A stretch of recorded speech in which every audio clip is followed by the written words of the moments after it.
കേക്കുകളിൽ വ്യത്യസ്തതകൾ തീർത്ത് വളരെ മനോഹരമായി സൃഷ്ടികൾ ഉണ്ടാക്കുന്ന പല കലാകാരന്മാരെയും നമ്മൾ കണ്ടിട്ടുണ്ട്. അതിൽ നിന്നെല്ലാം വ്യത്യസ്തമായി മിലാനിലെ കത്തീഡ്രൽ ദേവാലയത്തിന്റെ മാതൃകയിൽ വിവാഹ കേക്ക് നിർമ്മിച്ചിരിക്കുകയാണ് ബാസ്റ്റിയൻ ബ്ലാക്ക് ടൈലർ. ബാസ്റ്റിയൻ ഫ്രാൻസിലെ അനേസി സ്വദേശിയാണ്. 3 മാസത്തെ ഗവേഷണങ്ങൾക്ക് ശേഷം 800 മണിക്കൂറുകൾ എടുത്താണ് 8 അടി ഉയരമുള്ള ഗംഭീര വിവാഹ കേക്ക് ഉണ്ടാക്കിയിരിക്കുന്നത്.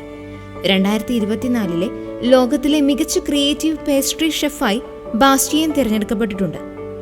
ഒരു പെർഫെക്ഷനിസ്റ്റും കലാപ്രേമിയുമായ ബാസ്റ്റിയൻ ഈ കേക്ക് നിർമ്മിക്കാൻ മിലാൻ കത്തീഡ്രലിന്റെ പ്ലാനുകൾ വാങ്ങി അതിനെക്കുറിച്ച് വ്യക്തമായ പഠനങ്ങൾ നടത്തിയാണ് കേക്ക് നിർമ്മിച്ചത്.